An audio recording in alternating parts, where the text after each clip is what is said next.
बिस्मिल्लाहिर्रहमानिर्रहीम। अस्सलामुअलैकुम। कैसे हैं आप सब? उम्मीद करती हूँ सब खैरियत से होंगे, ठीक ठाक होंगे। अल्लाह ताला हम सब पे अपना करम, अपना फजल इसी तरह से बनाए रखे और हमें हर बीमारी और हर बला से महफूज रखे। तो आज आपके लिए लेके आई हूँ बहुत ही ज़्यादा आसान, बहुत ही मज़ेदार और बहुत जल्दी बनने वाले चिकन हलीम की रेसिपी। तो बग़ैर किसी देर के इसको बनाना शुरू करते हैं। सबसे पहले तो हम दालों को पानी में भिगो देंगे। इसके लिए मैंने यहाँ पर ली है गंदम 2 कप। ये गंदम के दाने हैं, इनको अच्छी तरह से मैंने साफ़ कर लिया। अब ये 2 कप गंदम है। इसमें हम शामिल करेंगे आधा कप चने की दाल, आधा कप माश की दाल और आधा कप मसूर की दाल। अब इन चारों दालों को हम अच्छी तरह से धोकर और 5 से 6 घंटे के लिए भिगोकर रख देंगे। और बाकी तमाम चीज़ें जो कि हम हलीम में शामिल करेंगे वो यहाँ पर हमारे पास मौजूद हैं। तो ये है वो दाल जिनको मैंने 5 से 6 घंटे के लिए भिगोकर रख दी थी। इसमें अगर आपको कोई दाल नहीं पसंद तो आप उसको स्किप भी कर सकते हैं, या आपकी अपनी पसंद पर डिपेंड करता है। तो सबसे पहले हम दालों को उबाल लेंगे और उसके लिए यहाँ पर लिया है मैंने 1 खाने का चम्मच नमक, 1 चाय का चम्मच हल्दी पाउडर और इसके साथ ही 2 अदद चिकन क्यूब्स ली हैं। इन तीनों चीज़ों के साथ हम दालों को अच्छी तरह से उबाल लेंगे। तो दालों को उबालने के लिए मैं यूज़ करूँगी प्रेशर कुकर, क्योंकि उसमें जल्दी उबल जाएंगे। अगर आप चाहें तो आप पतीले में भी इसको उबाल सकते हैं। और इसके साथ ही हम तैयार करेंगे चिकन का कोरमा। तो उसके लिए यहाँ पर लिया है मैंने 1 किलो चिकन। ये हड्डी वाला है, आप चाहें तो बोनलेस भी ले सकते हैं। और चिकन में भी बिल्कुल आसान से बहुत ही बेसिक से मसाले जाएंगे। उसमें सबसे पहले तो हमने लिया है 4 खाने के चम्मच दही,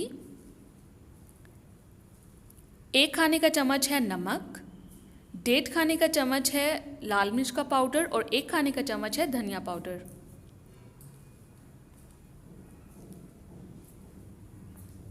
इसके साथ ही इसमें जाएगा 1 खाने का चम्मच गरम मसाला पाउडर, 2 खाने के चम्मच लहसुन और अदरक का पेस्ट और 2 खाने के चम्मच इसमें जाएगा चाट मसाला।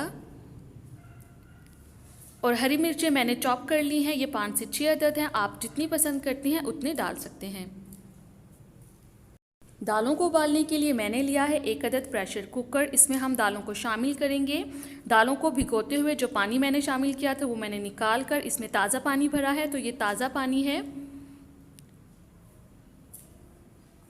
और अब हम इसमें पानी ज़्यादा मिकदार में ऐड करेंगे। मैंने यहाँ पर तकरीबन 6 गिलास पानी शामिल किया है, क्योंकि उबलने के बाद भी इसमें काफ़ी मिकदार में पानी रहना चाहिए, तो इसलिए हम इसमें ज़्यादा पानी शामिल करेंगे। इसके साथ इसमें जाएंगे 2 अदद चिकन के क्यूब्स, नमक और हल्दी। ये तीनों चीज़ें शामिल करने के बाद इसको हम रख देंगे चूल्हे पर मीडियम फ्लेम पे और इसमें हम बॉयल आने तक इसको इसी तरह से छोड़ देंगे। और जब दालों में अच्छी तरह से उबाल आ जाएगा तो हम इसको बंद करके और छोड़ देंगे इतना जब तक कि हमारी दालें अच्छी तरह से गल ना जाएं। और साथ ही एक बर्तन में हम तैयार कर लेते हैं चिकन का कोरमा। तो उसके लिए मैंने लिया है 1 कप कुकिंग ऑयल और उसको अच्छी तरह से गर्म कर लिया। कुकिंग ऑयल जब अच्छी तरह से गर्म हो जाएगा तो उसमें हम शामिल कर देंगे 1 किलो चिकन का गोश्त और इसको अच्छी तरह से फ्राई कर लेंगे।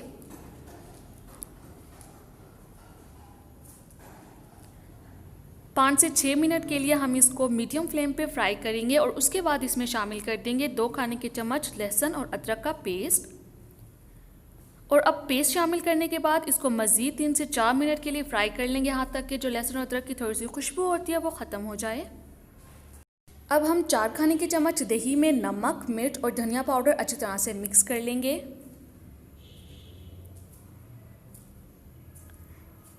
ये रेसिपी बहुत ही ज़्यादा आसान है और बहुत जल्दी बन जाती है। आप इसको एक दफ़ा से ज़रूर ट्राई करें और मुझे कमेंट्स में बताएं कि आपको मेरी ये रेसिपी और मेरा ये तरीका कैसा लगा।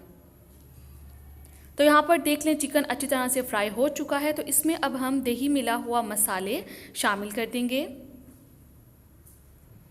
और इसको मज़ीद 1-2 मिनट के लिए फ्राई करेंगे। और उसके बाद इसको हम कवर करके लो फ्लेम पे छोड़ देंगे 10 से 15 मिनट के लिए, यहाँ तक कि जो चिकन है ये अच्छी तरह से गल जाए। तो अब चिकन हमारा अच्छी तरह से गल चुका है। बोटियों को हम एक साइड पे रख देंगे और जो हमारा ऑयल है उसको एक साइड पे कर देंगे। और इन चिकन पीसीस को हमने श्रेड करना है। और यहाँ पर दाल हमारी अच्छी तरह से उबल चुकी है और ये आप देख सकते हैं कि इसमें पानी मौजूद है। ये बिल्कुल ड्राई नहीं होनी चाहिए, इसमें इसी तरह से पानी रहना चाहिए। और चिकन भी रेडी है। अब हम चिकन को श्रेड कर लेंगे और दाल को ठंडा होने देंगे। जब दाल रूम टेम्परेचर पे आ जाएगी तो इसको हम थोड़ी थोड़ी मिकदार में ट्रांसफ़र कर देंगे एक ब्लेंडर के जग में और इसको अच्छी तरह से ब्लेंड कर लेंगे। अब यहाँ पर आपको एक छोटी सी टिप देती चलूँ कि कभी भी हम ब्लेंडर में बहुत ज़्यादा गर्म चीज़ शामिल नहीं करते, उससे ब्लेंडर के फटने का और टूटने का ख़तरा होता है। और अब यहाँ पर एक बात का ख्याल रखेंगे कि हमने दालों को बहुत अच्छी तरीके से ब्लेंड करना है।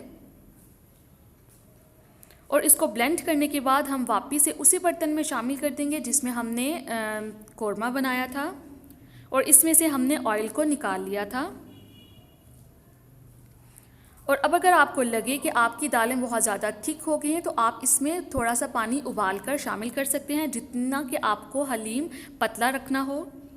और इसके साथ ही हम इसमें शामिल कर देंगे श्रेड किया हुआ चिकन और कौरमे का ऑयल जो कि हमने उतार कर रखा हुआ था। अब अगर आपके घर में इस तरह का चम्मच हो तो आप वो भी ले सकते हैं, या फिर कोई भी चम्मच लकड़ी का मजबूत होना चाहिए। उसके साथ आप इसको बहुत अच्छी तरह से मिक्स करेंगे, प्रेशर एक्सर्ट करते हुए, ताकि जो हमारी दालें हैं वो चिकन के साथ अच्छी तरह से मिल जाएं और हमारे हलीम में अच्छा सा रेशा बन जाए। और ये प्रोसेस हम करेंगे 15 से 20 मिनट के लिए, ताकि अगर हमारी दालें ब्लेंड करते हुए थोड़ी सी उसमें कसर रह गई है तो इस स्टेज पे वो अच्छी तरह से मिक्स हो जाएं। और लास्ट में इसमें शामिल कर देंगे चाट मसाला, हरी मिर्चें, गरम मसाला और अदरक। अब यहाँ पर आपको एक छोटी सी टिप देती चलूँ कि अगर आपको लगे कि हलीम बहुत ज़्यादा थिक हो चुका है तो उसमें आप गर्म पानी शामिल करके उसको 10 मिनट के लिए बिल्कुल लो फ्लेम पे दम दे दें। आपका हलीम बहुत अच्छी कंसिस्टेंसी में आ जाएगा। और अब हम इसको कवर करके छोड़ देंगे 5 से 10 मिनट के लिए बिल्कुल लो फ्लेम पे। और लास्ट में इसके ऊपर हम शामिल करेंगे फ्राइड अनियन और इसको सर्व करेंगे नान के साथ। ये लीजिए जी, बहुत मज़ेदार, बहुत ही ज़्यादा जल्दी बनने वाला, इसको हमने बनाया है सिर्फ और सिर्फ 40 मिनट में। ये इंस्टेंट हलीम है। आप इस रेसिपी को एक दफ़ा से ज़रूर ट्राई करें और मुझे कमेंट्स में बताएं कि आपको मेरी ये रेसिपी और मेरा ये तरीका कैसा लगा। न्यू वीडियोस के साथ फिर हाजिर होंगी, तब तक के लिए दुआ में मुझे याद रखिएगा। अपना और अपने घर वालों का बहुत ज़्यादा ख्याल रखिएगा। खुदा हाफिज़।